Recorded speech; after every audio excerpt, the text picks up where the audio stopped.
Hi everyone, this is Ida of Created to Create. I have been, I know I've been MIA guys, and I have been doing things, but it has not been paper crafting. Um, I've kind of, I kind of feel like that when you have a gift or a talent, that you should be using it not just in your crafting and your everyday life, but you also should be giving back to the church that you attend. So that's what I've been focusing on more, getting more involved in my church, and just using some of the talents and the gifts that the Lord has given me to bring Him glory, to honor Him. And I felt like my church needed help in some areas, so I kind of that's what I have been doing. So I really haven't been shopping for crafty things or anything like that. So I haven't had much to share because I've been shopping for other things. But I'm done for a little bit anyway. Not forever, but for a little bit. And I believe that I was able to accomplish some of the things that I was that were in my heart that I wanted to accomplish. And again, like I said, that was to honor my father, and to bring him glory, because every talent that we have, every gift that we have does come from him, and sometimes we tend to forget that it's not something that we did. It's not anything we could have done to earn that gift. It's something that the Lord gave us. And so for me, I realized that even though I had these gifts, I wasn't using it for the Lord. I was using some of it for the Lord, but I knew I could do better. So that's what I was trying to do. And I really did enjoy it. I have to be quite honest with you. I absolutely love doing what I was doing. And, but now I'm back. So I'm going to share with you the little bit that I have been working on. And it isn't much because it's just in the beginning stages, but hopefully we'll have I will be doing like a little, maybe a little series. We'll see. And so I wanted to share with you what I created. I created an embellishment book, and I haven't ever done any embellishment books at all. This one is pretty sturdy. This one is made with chipboard and all that. Like we would do like a little mini album, because I want the recipient who receives this, if they want to, that they can be able to turn it into a mini album. And so that is the purpose of me using chipboard to create this. But as you all know, I have been playing with the Nicole Silhouette tags, and this is what they look like. And here they are. It comes with a set of 3 tags, and it does come with the corners that I do have the corners, but I'm trying to make embellishments with them, so I got them set aside with another project. But they come with these 3 sizes of tags, and like I said, they're absolutely beautiful. And the only downside to me was that the bottom portion of the tag does not cut out as well as all the way around the rest of the perimeter of the tag. And I did contact the seller, and unfortunately, the seller has not gotten back to me. So, buy it at your own risk. Other than it is a beautiful tag, and maybe I just happened to get a set from a bad batch, but I just haven't had any success with getting with the seller. Um, but anyway, like I said, it's a beautiful tag, and I'm not going to take away from it because I know a lot of people have bought it and haven't had any complaints. So, like I said, I might have just gotten one out of a bad batch. And so I wanted to create an embellishment book in the size of the tag, just a little bit bigger than the tag. So I use the tag as my to cut the back and the front of the book. And I wanted it to be just a little bit larger than the actual tag, from end to end, from the lace area to the other lace area on the other side. And same thing on the top and bottom, because I wanted to set this on top and for it to be framed by another color. So that's what I did. I used kind of this to make my template, my back and the front to my book. And after I had one out, of course, one cut out, I used that same one to do the back. That way they're all the same. And I'll show you the back. The back, I kept it really simple. I didn't do anything to it. I just cut out another piece, another tag, and layered it in the back. And I did do it in this dark moss green, because the paper does have, the paper that I'm using, oh, I'm sorry, I didn't even say it. It is a digital paper that I purchased from uh, from Etsy, and I don't even know who the seller is. I'm going to be quite honest with you, but I have a few bits and pieces here of scraps that I have been using. It might be romantic chocolate or something like that. Anyway, this is the paper line that I have been using, and I'm not going to list sellers or anything, guys. Just go on Etsy and look up digital paper, and there's a bunch of amazing designs there. So, you might not like what I like. And anyway, this is the paper that I picked out, I chose to work with. Now, what I did here after I had made my template, I did put my chipboard pieces together like we do a memory book, and a mini album, and I'm not going to do a tutorial on that because there's a lot of awesome tutorials on that. Just search up mini albums on YouTube, and there's a bunch of great tutorials. So anyway, after I had done that, then I covered it with the moss green, and then I added the white tag of the eyelet tag, and then I cut out another tag with the same die, and I actually cut off the eyelet part from the tag and just kind of put it. It is on dimension, as you can see. You can probably tell there's not a real big thickness to the foam that I use, because foam comes in different layers, and I usually use foam, to be quite honest, because it's very economical and I don't have to use bits and pieces. I'll use a whole piece, and what I use to adhere it is the Beacon 3-in-1. That I use this for a lot of things. So this is what I use to adhere my foam to my paper, and then of course to adhere the whole tag to the book. So after I had done that, the only thing that I wish that I had cut the holes in here like the tag on the chipboard, and I didn't, and I felt that I couldn't do a really good job with an X-Acto knife, so I opted not to do it. And after I had done that, the only piece that has dimension is the front one. The back one is flat. It is a couple layers on here, but it's flat. And after I had done that, I took, these are the little frames, you guys, that I picked up from AC Moore. And it turns out that my AC Moore is going out of business. And I was able to go back and pick up whatever they had in these little frames. So I bought everything that was on the shelf as far as the little frames. And I did pick up the square ones because I didn't share them with you before, because I didn't pick them up. But when I went back, and because they were going out of business, I decided to go ahead and get them. But here are the square ones, and they're a pretty good size. They're 2 1/16 by 2. I'm sorry, 2 7/16 by 2 7/16 of an inch. So it is a square. So these are the square ones. Those are the only ones I didn't share. So I did go ahead and pick everything that they had up. Now, the way I did it to adhere it here, I used another die, and I'll share with you what that looks like. I used this die right here, and I didn't use the circle that's on the inside. I just used the shadow and then the filigree piece. So the two outer pieces is what I used. I cut one in gold, which was the solid silhouette, and then the filigree one I cut in a white paper because my tag was white. So I wanted to, because the paper's really busy, I wanted to kind of break that up a little bit. And to adhere it on here, I did put foam in between the silhouette. I put foam in between, but not in between the silhouette and the filigree piece. Those I just cut them out, put them together, and then I put foam in between. So that's what I did. And to adhere the little frame on here, I wanted the recipient to be able to take this out, pop it out, and put in an image that they want, or whatever they want to do with it. I still wanted them to have that option of being able to use this little frame and putting their own spin on it. So I just put it up, adhered a piece of magnet to the frame and to the filigree piece down here.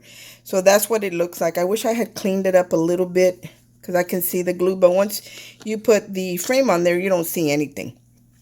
So that's what I did, because this, you just kind of pop it out and it comes out, but the magnet will be attached. So when you put it back together, all you got to do is put it back in place. And I thought this was kind of cute.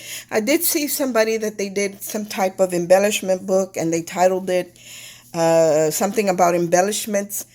So I thought I liked that idea, and I don't remember who it was, but I think they sent it to Tamika, who has Scrap the World here on YouTube, but I just can't remember who it was.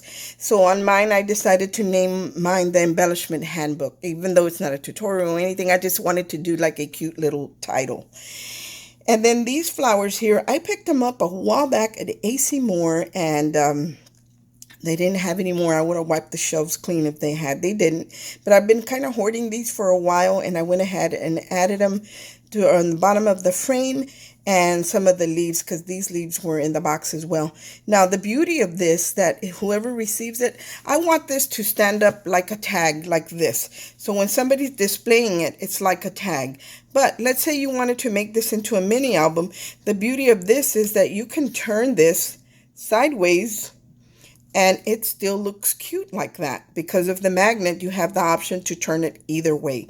So I kind of like that idea. The only thing that these magnets are not very strong. I recommend that you use a magnet that's stronger than what I use. I thought this would do the trick, but I feel like it's not very strong. And then right here at the bottom, here's another of that digital paper that came with the one that I bought. But when you add paper and you fold your memory books, especially when you have chipboard in between, they kind of tend to crack where you fold them. The paper will tear, and it's okay for me because in between the layer of paper, I did have that tie back, and tie back is, let me share it with you.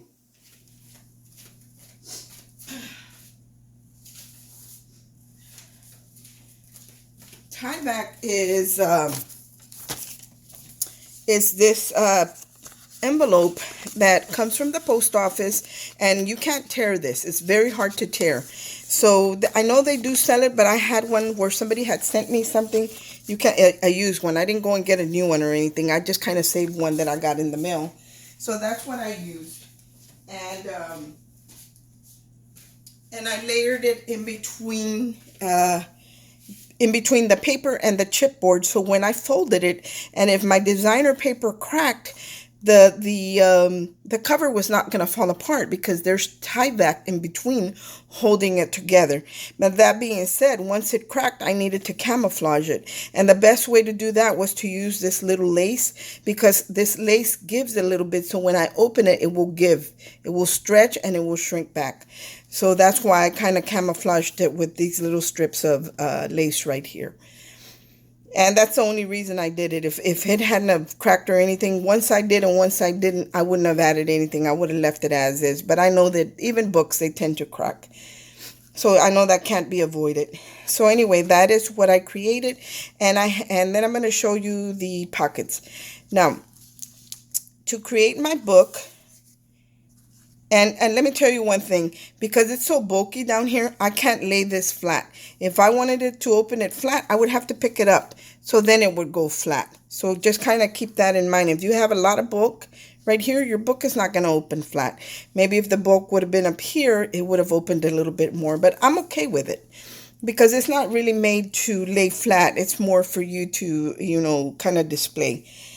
And here again is that paper again. And me personally, when I do the gussets for an embellishment book, I like to leave, even though I haven't made them, I know that embellishments can get pretty thick. So I leave a 1/2 inch gusset, and the system that I use, and I did this a long time ago when Kathy Order was doing the hidden hinge and all of that stuff. I kind of, for me, on my first experience, my book was, before I even added the sheets, the hinges were already tearing. That was the beginning of my scrapbook experience, and I thought there's got to be a better way. So I looked for something that wouldn't rip as well, and I found this. It's called Craftex, Tex. And it comes in, I think it comes in black and a craft color and in a white. So all I do is let's say I want a 1/2 inch gusset, and then I want 1 inch to go inside the pockets where the pockets are going to go in. So I'll do my first piece at 1.5 inches and score it at 1/2 inch on either side. That gives me a 1/2 inch plus the 1/2 inch that's going to go where the pockets are going to go in. So, and then my next piece, I'll go up another inch and score at a half inch on either side, and they keep getting bigger. But I only did two because I was only going to do 4 pockets, and on each little hinge you can do a little gusset piece. You can put two of them on there. So I only did 4. So I only had to stack 2 pieces, one that was 1.5 inches and one that was 2.5 inches. Now, if I wanted more, then of course my next piece would be 3.5 inches, and I would score it a half inch, and it, depending on how many you want and how thick your gusset is. Anyway, I use that because it doesn't tear. You can take it and you can try to tear it, and that's not going to tear. And that's what I want. Whoever decides to convert this into a mini album, that their pages are not going to tear, but yet they can continue to add pockets and just do different flip pockets if they want to. So that is the purpose of me using the craft text. Now, and I cut these in the shape of my tag, and I did use my tag as my the outside almost as my template to make the little inserts here, and I did leave them as pockets.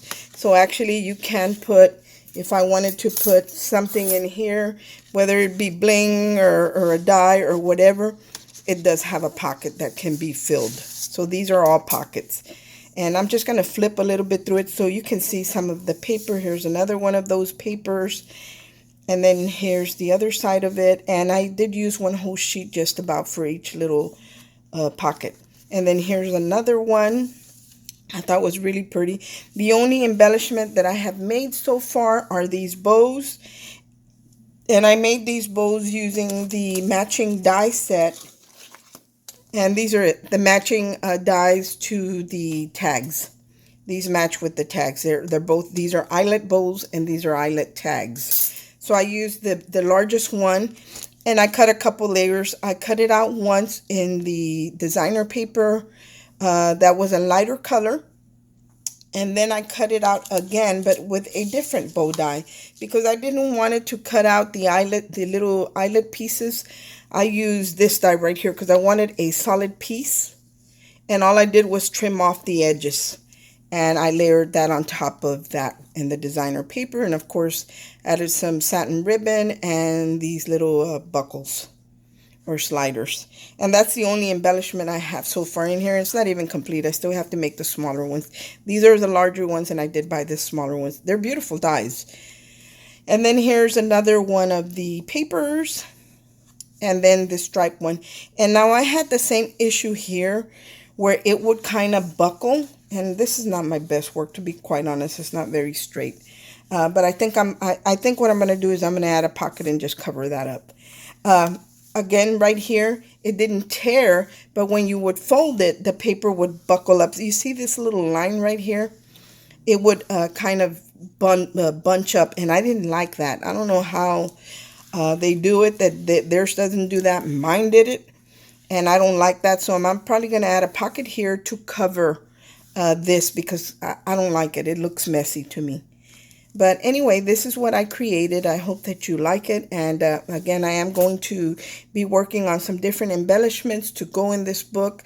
That way I can complete it and hopefully send it to one of my amazing crafter, someone in the crafty community, because I have a lot of amazing ladies that do follow me on YouTube and on Instagram, and have sent me different things. So I want to be able to bless them as well.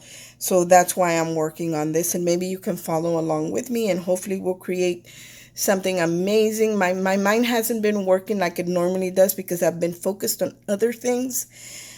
But I think that I need to get back into the paper crafting and see, hopefully we can come up with something amazing.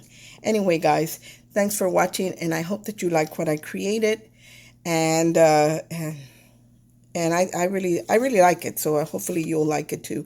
And I want to thank all the ladies who have been kind of asking me, where have I been? Because like I said, I haven't been on here, and I really appreciate it. I still do read your comments, even though I really haven't been on YouTube, because I have been focusing on like I said, other things. But I do go on there and check comments, and I have been reading them, even though I haven't answered them yet, because I want to take my time to answer them. Thanks for watching. I hope everyone has a great day. And I want to wish all you ladies that are mothers a happy Mother's Day. And may the Lord continue to bless you, to bless your families, to give you wisdom, to give you knowledge, and definitely to teach you to what is the word that I want? To teach you how to, respond or react or interact with your families. And hopefully the Lord will give you that patience, definitely patience. So I wish all you ladies, all the mothers, all of that, all the Lord's blessings upon you. Thank you guys for watching. I hope everyone has a great day, and God bless. Bye.